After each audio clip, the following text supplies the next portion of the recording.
Hello दोस्तों, आप सभी प्रिय विद्यार्थी और दोस्तों का अपने YouTube चैनल कुछ क्लासेस में स्वागत करता हूं। आज हम लोग दो ऐसे महत्वपूर्ण प्रश्नों को देखेंगे, टॉपिकों को देखेंगे जो कि एग्जाम में प्रश्न यहां से देखने को मिलता है। तो आइए सबसे पहले हम लोग आयनिक यौगिक से शुरू करते हैं, उसके बाद से यौगिक को पढ़ेंगे। ठीक है। यौगिक में हम लोग कुछ न्यूमेरिकल्स टाइप क्वेश्चन भी करेंगे। ठीक है, तो आप वीडियो में बने रहिए जहां से एग्जाम में प्रश्न देखने को मिलता है। तो आइए देखते हैं सबसे पहले आयनिक यौगिक। ठीक है, किसको देखते हैं? आयनिक यौगिक। ठीक है, क्या है आयनिक यौगिक?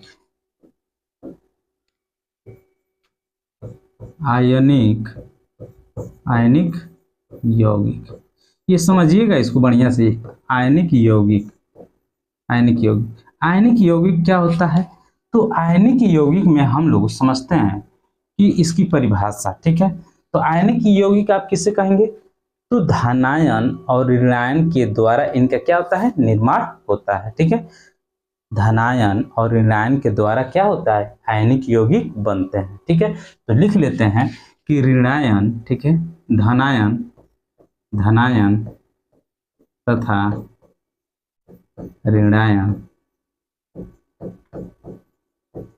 ऋणायन के द्वारा बनते हैं। ठीक है, आयनिक यौगिक जो होते हैं वो धनायन और ऋणायन के द्वारा बनते हैं। जो आयनिक यौगिक होते हैं ऋणायन और धनायन के द्वारा बनते हैं। अब यहाँ ऋणायन धनायन आया है, तो धनायन को थोड़ा सा हम लोग समझ लेते हैं कि धनायन किसे कहते हैं। तो धनायन जो अपने इलेक्ट्रॉनों का क्या करे? त्याग कर दे, उसे हम लोग कहते हैं धनायन। ठीक है, जो अपने इलेक्ट्रॉन का क्या करे?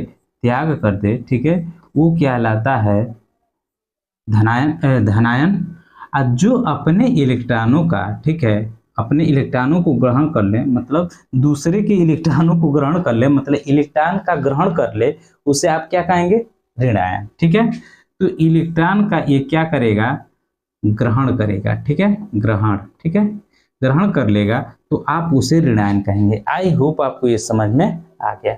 अब थोड़ा सा हम लोग आगे चलते हैं और इसकी कुछ एग्जाम्पल को समझ लेते हैं। जैसे ये कैल्शियम ऑक्साइड है। ठीक है, कैल्शियम ऑक्साइड को हम लोग क्या कहते हैं? बिना बुझा हुआ चूना भी कहते हैं। ठीक है, बिना, ठीक है,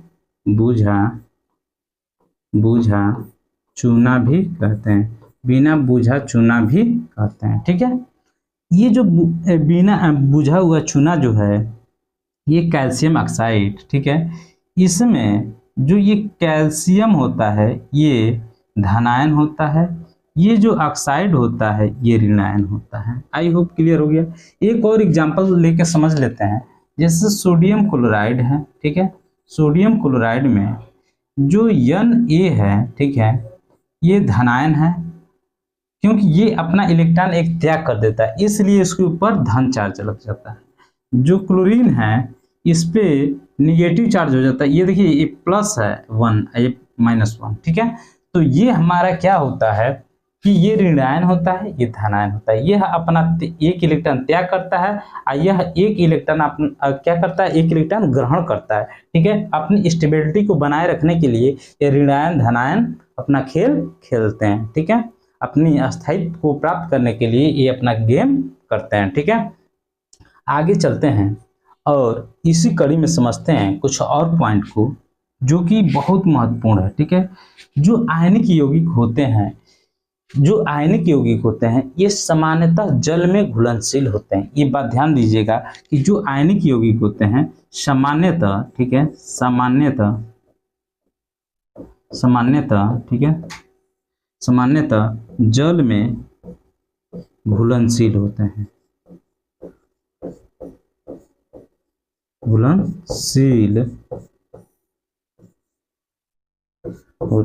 आई होप आपको ये समझ में आ गया होगा।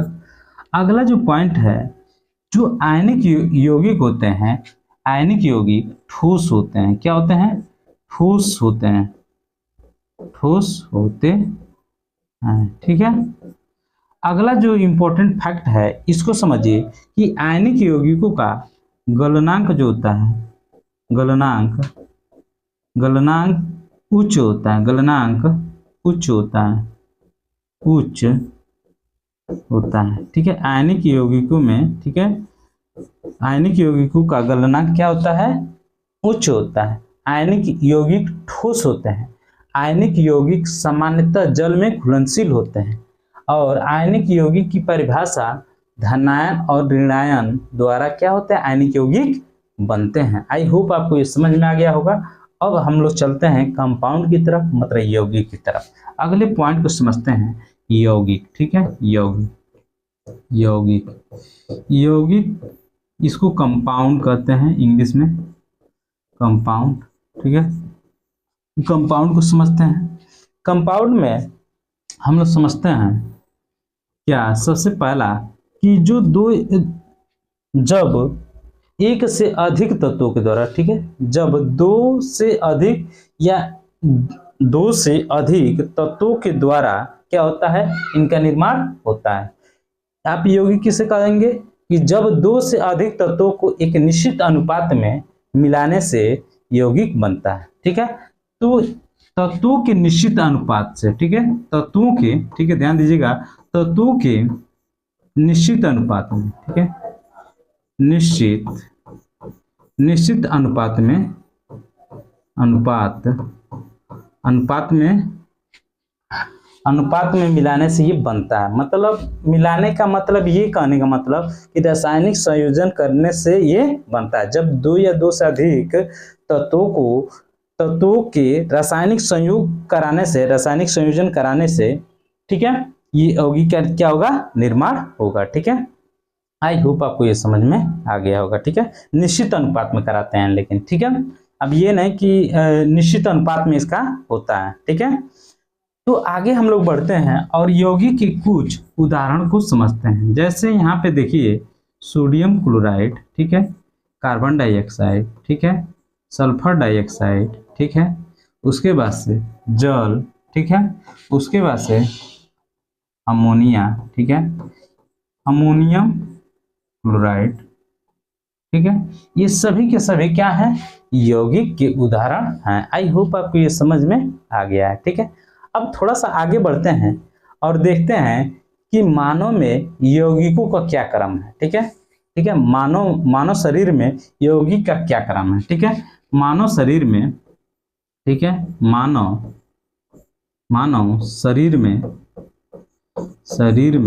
शरीर में यौगिक का क्रम, ठीक है, यौगिक का क्रम क्या है। ठीक है, तो यौगिक का क्रम देखिए क्या है। सबसे पहले यहाँ पे जल, ठीक है, उसके बाद से हमारे पास क्या है, प्रोटीन, ठीक है, प्रोटीन, उसके बाद से हम लोग के पास क्या है, फैट या वसा, ठीक है, फैट या वसा, इसको लिपिड भी बोला जाता है। उसके बाद से कार्बोहाइड्रेट,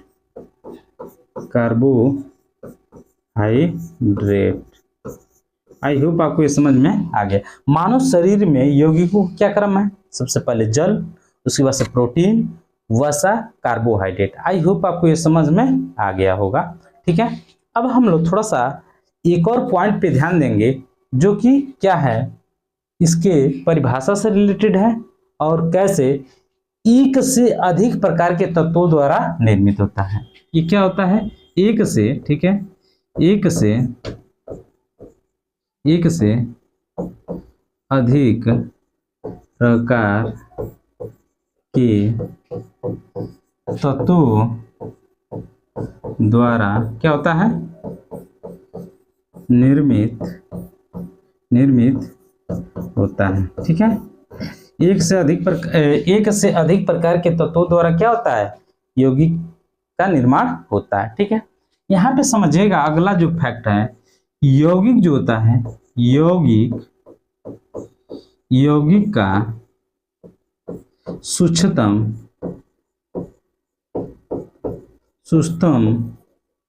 कण उसका क्या होता है, यौगिक का सूक्ष्मतम कण उसका क्या होता है, तो अणु होता है। ठीक है, सूक्ष्मतम कण उसका क्या होता है, अणु होता है। ठीक है, क्या होता है, अणु होता है। ठीक है, आगे हम लोग चलते हैं और अगले पॉइंट को समझते हैं कि प्रत्येक यौगिक शुद्ध तथा समांगी पदार्थ होते हैं।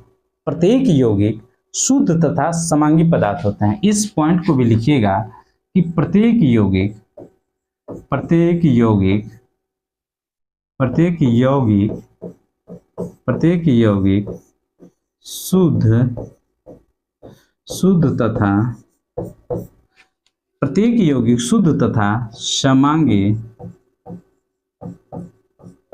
समांगी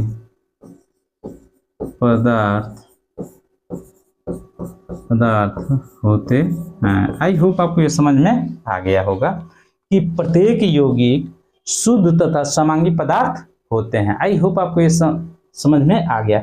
एक और बात को समझ लीजिए कि यौगिक को विभाजित करने के बाद, ठीक है, यौगिक को विभाजित करने के बाद विभिन्न तत्व प्राप्त किए जा सकते हैं। यौगिक को विभाजित करने के बाद, ठीक है, अन्य तत्व प्राप्त किए जा सकते हैं। ये बात ध्यान दीजिएगा कि यौगिक को विभाजित कर अन्य तत्व प्राप्त किया जा सकता है। ठीक है, आई होप आपको ये समझ में आ गया होगा।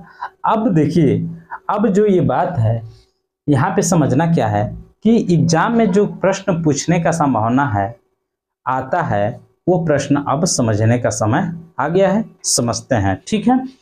सबसे पहले कि हम लोग देखते हैं कि एक यौगिक से, ठीक है, यौगिक में कितने प्रकार से प्रश्न पूछ सकता है। किसी भी यौगिक को देखे वह कितने प्रकार से प्रश्न पूछ सकता है। तो सबसे पहले तो एक यौगिक, कोई भी यौगिक दे दे और उस यौगिक से कितने प्रश्न बन सकते हैं आप देखते जाइए यहाँ पे, ठीक है। सबसे पहले तो पूछ सकता है यहाँ पे तत्वों की संख्या, ठीक है, तत्वों की संख्या वो पूछ लेगा कि उस यौगिक में तत्व की संख्या कितनी है, ठीक है। जो भी यौगिक देगा उस यौगिक में तत्वों की संख्या को क्या कर सकता है, पूछ सकता है, ठीक है। उसके बाद से दूसरा जो प्रश्न होगा, ठीक है, उस यौगिक में तत्वों का, ठीक है, तत्वों का जो द्रव्यमान होगा वो पूछ सकता है। मतलब कुल द्रव्यमान आपसे पूछ सकता है, ठीक है। क्या पूछ सकता है, तत्वों का कुल द्रव्यमान पूछ सकता है। तत्वों का, ठीक है, तत्वों का कुल द्रव्यमान पूछ सकता है, ठीक है। तत्वों का कुल द्रव्यमान पूछ सकता है आपसे। ये समझ में आ गया। अब जो अगला प्रश्न है, एक यौगिक को ही देखे और देखिए उसकी परमाणुकता पूछ सकता है। परमाणुकता पूछ सकता है, ठीक है, या इसी को कह सकते हैं कुल परमाणु, ठीक है, कुल परमाणु पूछ सकता है। या आप इसको कह सकते हैं, क्या कह सकते हैं कि परमाणु की संख्या पूछ सकता है। यहाँ पे क्या पूछ सकता है, परमाणु की संख्या, ठीक है। एक यौगिक में कितने परमाणु हैं, मतलब कोई भी यौगिक दे दे आप उससे पूछ ले परमाणु की संख्या। ये प्रश्न आया हुआ है, परमाणु की संख्या पूछ सकता है आपसे, ठीक है। तो देखिए इस तरह से क्वेश्चन पूछ सकता है। एक और प्रश्न कि पूछ सकता है कि तत्वों के द्रव्यमानों का अनुपात पूछ सकता है आपसे। क्या पूछ सकता है, तत्वों के द्रव्यमानों का अनुपात पूछ सकता है, या आपसे कह सकते हैं परमाणु भारों का अनुपात, ठीक है। तत्वों के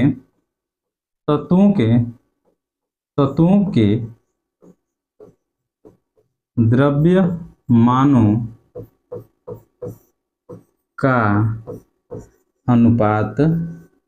अनुपात आपसे पूछ सकता है, ठीक है। तत्वों के द्रव्यमानों का अनुपात पूछ सकता है, या परमाणु भार का अनुपात पूछ सकता है, ठीक है। परमाणु भार का अनुपात पूछ सकता है या तत्वों के द्रव्यमानों का अनुपात पूछ सकता है, ठीक है। तो यहाँ पे सबसे पहले एक यौगिक से इतने प्रश्न बन सकते हैं, ठीक है।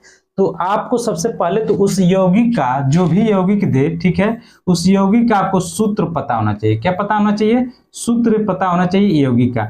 जैसे यहाँ पे मैं एक प्रश्न के माध्यम से आपको समझाने का प्रयास करने जा रहा हूँ, ठीक है। इसको समझिएगा। सबसे पहले ये जल दे दिया, तो पूछ दिया कि जल में, ठीक है, जल में, ठीक है, तत्वों की संख्या बताइए, ठीक है। जल में तत्वों की संख्या बताइए, ठीक है।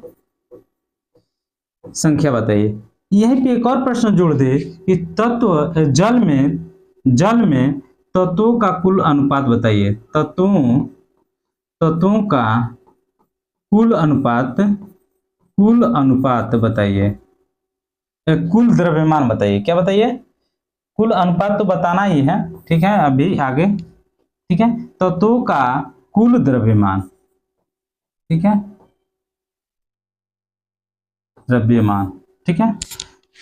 तो यहाँ पे देखिए यही चारों मैं प्रश्न लिखने वाला हूं, तो आप समझ जाइए, ठीक है। तो ये देखिए ये दे दिया जल में, तो सबसे पहले तो जल का आपको सूत्र पता होना चाहिए कि जल मतलब H2, ठीक है। अब ये देखिए प्रश्न यहाँ से बनेगा, जल एक यौगिक है, ठीक है। जल क्या है? एक यौगिक है। तो इस यौगिक का पूछ रहा है कि जल एक यौगिक का तत्वों की संख्या पूछ रहा है। जल में यौगिक तत्वों की संख्या पूछ रहा है। जल में तत्वों का कुल द्रव्यमान पूछ रहा है। तत्व में परमाणुकता या कुल परमाणु या परमाणु की संख्या पूछ रहा है, और कह रहा है कि तत्वों के द्रव्यमानों का अनुपात पूछ रहा है, ठीक है। तो यहाँ पे ये चार प्रश्न कैसे निकलेगा? सबसे पहले वाले हम लोग मैं यहाँ पे लिख दे रहा हूँ, पहला प्रश्न, दूसरा और तीसरा और चौथा, ठीक है। तो सबसे पहले मैं नंबर डाल के ही आपको समझा दे रहा हूँ यहाँ पे कि जल में जब तत्वों की संख्या पूछे, तो देखिए जल में कितने तत्व यहाँ पे दिख रहे हैं। तो एक हाइड्रोजन दिख रहा है, एक ऑक्सीजन दिख रहा है। तो एक हाइड्रोजन दिख रहा है, एक ऑक्सीजन दिख रहा है, तो टोटल कितने ये तत्व हैं? यहाँ पे 2 तत्व हैं। तो पहले प्रश्न का उत्तर आपको मिल गया, तत्वों की संख्या कितनी हो गई? 2 हो गई। आई होप आपको ये समझ में आ गया होगा, ठीक है। जो दूसरा प्रश्न है यहाँ पे, दूसरा प्रश्न क्या पूछा है आपसे? तत्वों का कुल द्रव्यमान, तत्वों का कुल द्रव्यमान। तो इनका कुल द्रव्यमान, जल का मतलब कुल द्रव्यमान पूछ रहा है। तो यहाँ पे समझिएगा कि हाइड्रोजन यहाँ पे कितने हैं? तो 2 हैं, ठीक है। हाइड्रोजन का द्रव्यमान कितना होता है? तो 1 होता है, ठीक है। और प्लस करना पड़ेगा यहाँ पे, ठीक है। अब ऑक्सीजन कितना है? 1 है। ऑक्सीजन का द्रव्यमान कितना होता है? तो 16 होता है, ठीक है। अब इनको हम लोग सिंप्लीफाई कर लेंगे, तो यहाँ पे 2 प्लस 16, ठीक है, बराबर क्या हो जाएगा? 18। आज कभी भी इसमें यूनिट प्रयोग किया जाता है तो यूनिफाइड लिख दिया, मतलब यू लिख दिया जाता है। इस तरह से सिंबल दिया जाता है यू। कभी भी द्रव्यमान को इसमें निरूपित करना हो तो उसका मात्रा क्या हो जाता है? यूनिफाइड, यू से दिखाया जाता है। आई होप समझ में आ गया होगा, ठीक है। अब हम लोग अगले प्रश्न को देखते हैं। अब पूछ रहा है कि जल का परमाणुकता बताइए, चाहे परमाणु संख्या। तो इसमें कितने परमाणु हैं? इस जल के यौगिक में कितने परमाणु हैं? तो जल के यौगिक में कितने परमाणु हैं? तो देखिए यहाँ पे हाइड्रोजन के 2 परमाणु हैं। हाइड्रोजन के क्या है? हाइड्रोजन के 2 परमाणु हैं, प्लस ऑक्सीजन के कितने परमाणु हैं? 1 परमाणु है। तो टोटल कितने परमाणु हो गए? तो 3 परमाणु हो गए। आई होप आपको ये समझ में आ गया होगा। अब चौथा वाला प्रश्न यहाँ से देख लेते हैं हम लोग। चौथा वाला जो प्रश्न है, तत्वों के द्रव्यमानों का अनुपात पूछ रहा है, मतलब हाइड्रोजन और ऑक्सीजन। तो अनुपात जब भी पूछे तो दो तत्व हैं तो 2 तत्वों के बीच अनुपात लगा देंगे। 3 तत्व हैं तो 3 तत्वों के बीच में अनुपात का चिन्ह लगा देंगे, और इनके द्रव्यमान जो है लिख लेंगे, और जितने तत्व होंगे उनको लिख के हम लोग आगे बढ़ जाएंगे। तो देखिए यहाँ पे सबसे पहले हम लोग इन दोनों के बीच में क्या लगा देंगे? तो यहाँ पे लिख देंगे H2, और यहाँ पे द्रव्यमान और ये, ठीक है। अब यहाँ पे हाइड्रोजन कितना है? तो 2। हाइड्रोजन का द्रव्यमान कितना होता है? 1, ठीक है। बीच में ये अनुपात का चिन्ह लगा देंगे, ठीक है, रेशियो का। ऑक्सीजन कितना है? 1, और ऑक्सीजन का द्रव्यमान कितना होता है? 16। समझ में आ रहा है कि नहीं? आगे देखिए, अब इसको सिंप्लीफाई करेंगे तो 2 हो जाएगा, और यहाँ पे ये हो जाएगा 16। अब देखिए रेशियो में हमेशा काट देते हैं, तो ये 2 से काट देंगे 1, 2 से काट देंगे 8, तो ये अनुपात आ गया 1:8, ठीक है। ये इंपॉर्टेंट है, ये तत्वों के द्रव्यमानों का अनुपात पूछता है, तत्वों की संख्या भी पूछ सकता है, तत्वों का कुल द्रव्यमान भी पूछ सकता है, और परमाणुकता तो पूछता ही पूछता है। इसमें परमाणुकता तो पूछता है एक अलग से, इस पे भी मैं सेपरेट वीडियो लेके आऊँगा, ठीक है, कि कुछ तत्वों के नाम दे देगा, पूछ देगा कि कौन सा मतलब परमाणुकता इसमें है, मतलब 1 है, 2 है, 3 है, बहुपरमाणुक है, ये कौन सा परमाणु, तो ये भी प्रश्न यहाँ से बन जाता है। लेकिन मैं यहाँ पे यौगिक में शामिल कर दिया, तब तो यौगिक दे दे और उस यौगिक में ये 4 प्रकार के प्रश्न बन सकते हैं। चलिए आइए एक और एग्जाम्पल को समझते हैं और उसमें इन चारों को निकालते हैं, ठीक है। तो एक और मैं एग्जाम्पल ले रहा हूँ, जैसे अमोनिया को, ठीक है, NH3, ये अमोनिया का सूत्र होता है। क्या होता है? अमोनिया का ये सूत्र होता है। आई होप आपको ये समझ में आ गया होगा। तो सबसे पहले इसमें आपसे पूछ रहा है पहला कि तत्वों की संख्या, तत्वों की संख्या को पूछ रहा है, ठीक है। क्या पूछ रहा है? तत्वों की संख्या। दूसरा क्या पूछ रहा है कि तत्वों का, ठीक है, तत्वों का द्रव्यमान, तत्वों का द्रव्यमान, ठीक है, द्रव्यमान, ठीक है, द्रव्यमान, ठीक है। अगला जो प्रश्न पूछ रहा है आपसे, ये पूछ रहा है कि परमाणु की संख्या, परमाणु की संख्या इसमें पूछ रहा है, ठीक है।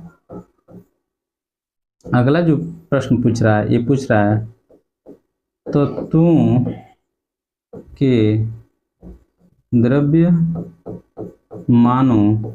का अनुपात, ठीक है। तो ये 4 इसमें प्रश्न पूछ लिया है आपसे और आपको इसका जवाब देना है।